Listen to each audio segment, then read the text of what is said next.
He consistently ranks in the Forbes list of the world's wealthiest people. He's one of the best-known entrepreneurs of the personal computer revolution.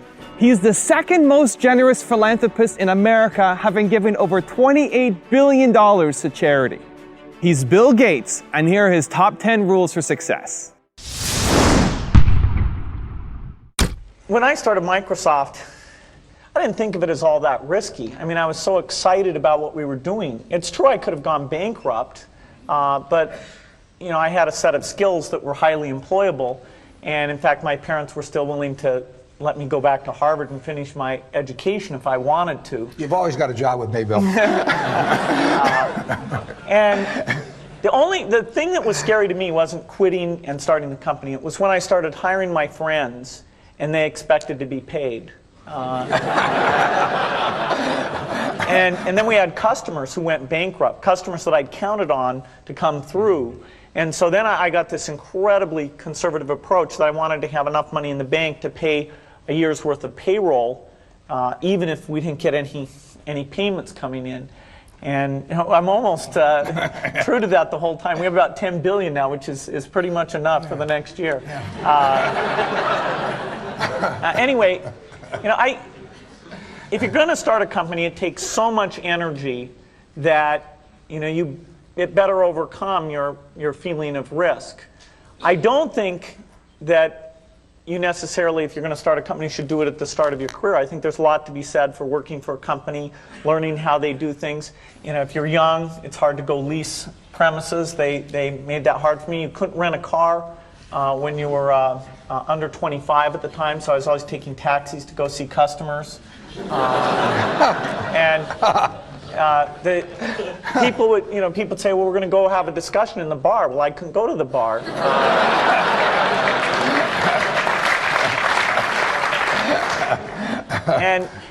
But you know, that's fun, because I'll tell you, when people are first skeptical and they think, oh, this kid doesn't know anything, then when you show them you've really got a good product and you know something, they actually tend to go overboard and they think, whoa, you know, they know a lot. Let's really do an incredible amount with these people. So our youth, at least in this country, was a huge asset for us once we reached a certain threshold. It is hard. It's hard to hire older people because they'll be a little bit conservative about whether they should come and take the risk. And it took 3 or 4 years before we could go out into the normal sort of employment pool. But those problems that come with starting a firm, you better think of those as part of the pleasure, part of the challenge that is part of the excitement. I want to thank Harvard for this honor. I'll be changing my job next year, and it will be nice to finally have a college degree on my resume. I applaud the graduates for taking a much more direct route to your degrees. For my part, I'm just happy that the Crimson called me Harvard's most successful dropout. I guess that makes me valedictorian of my own special class. I did the best of everyone who failed. But I also want to be recognized as the guy who got Steve Ballmer to drop out of business school.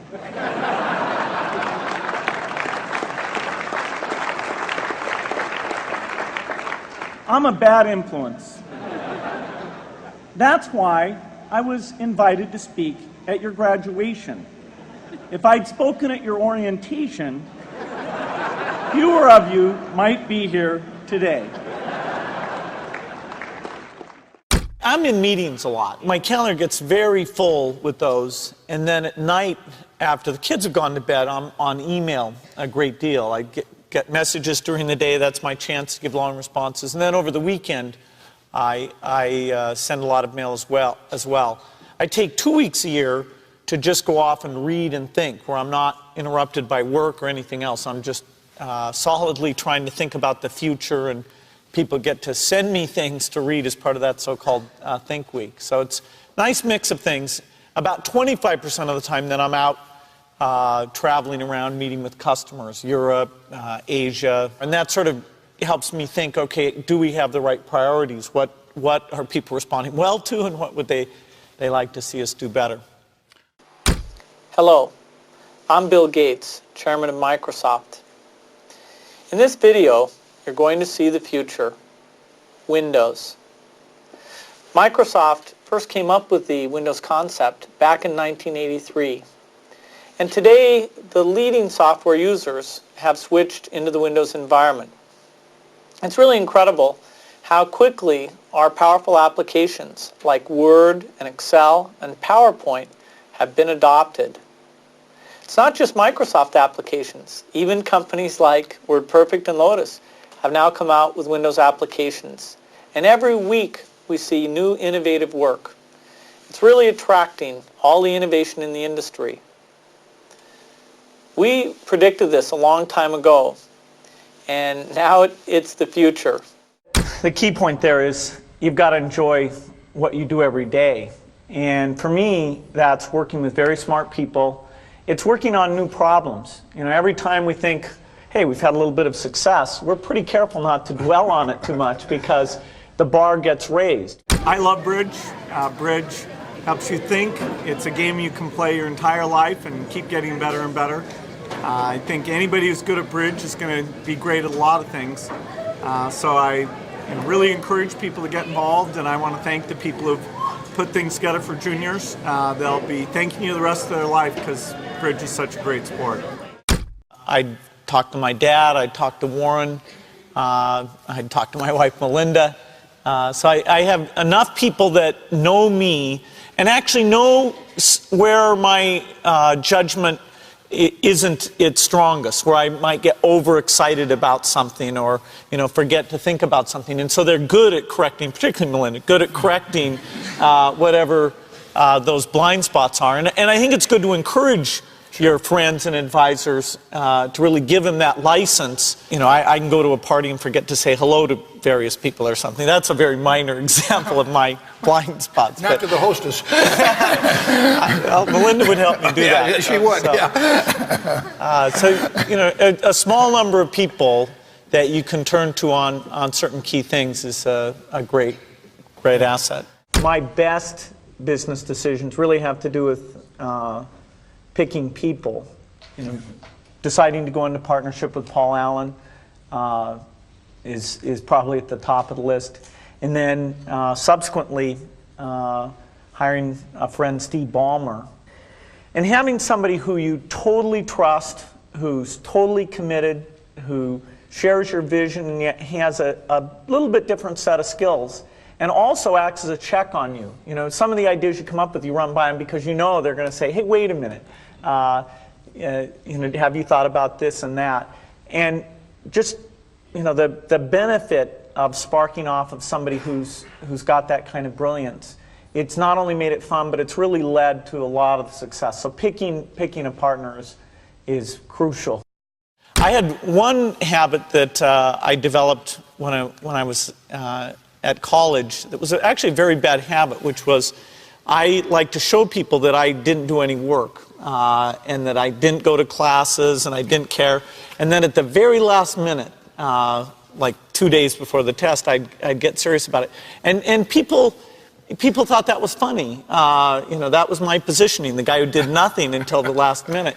Then when I went into business, that was a really bad habit. And it took me a couple of years to get over that. Nobody praised me because I would do things at the last minute, and I tried to reverse to students I didn't think that highly of, who were always organized and had things done on time. I'm still working on it, but procrastination is not a good habit. Bill can change clothes in the car. So I'm going to challenge Bill Gates, my partner at Facebook, Sheryl Sandberg, and Netflix's founder and CEO, Reed Hastings.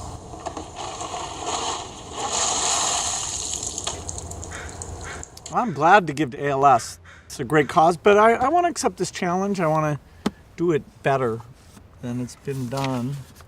Been working on this, got this design. There we go. Yeah. It's going to be great.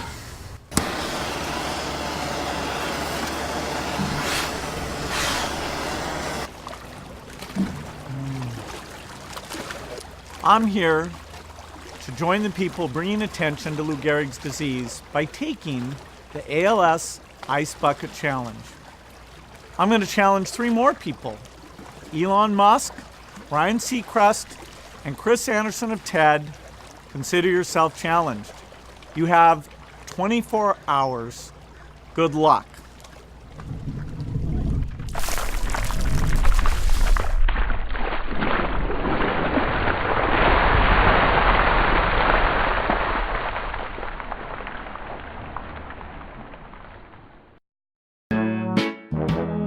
People, let me tell you about my best friend. He's a warm-hearted person who loved me till the end. Now, people, let me tell you about my best friend. He's a one-boy, cuddly toy, my up, my down, my pride and joy. People, let me tell you about him. It's so much fun, whether we're walking man to man or whether we're walking sun to sun, 'cause he's my best friend. Yeah, he's my best friend. La la, ba da da da ya, ba da da ya, ba da ya. Is it true that you can leap over a chair from a standing position? It depends on the size of the chair. I'll cheat a little bit. Yes!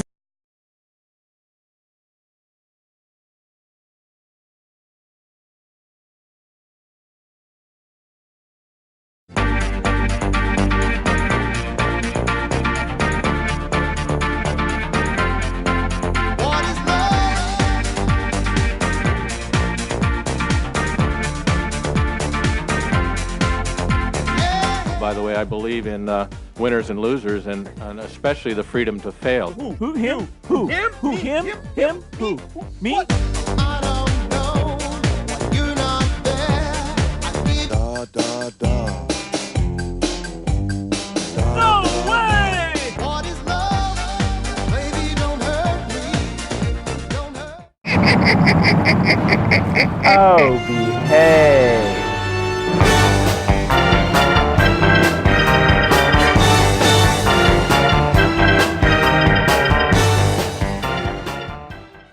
Thank you so much for watching. I made this video because a bunch of you guys were asking me to. So if there's a famous entrepreneur that you want me to profile next, leave it in the comments below and I'll see what I can do. I'm also curious to know what you think of Bill Gates as an entrepreneur and which of the 10 rules most resonates with you. Leave it below in the comments and I'm going to join in the discussion. Thank you so much for watching. Continue to believe and I'll see you soon.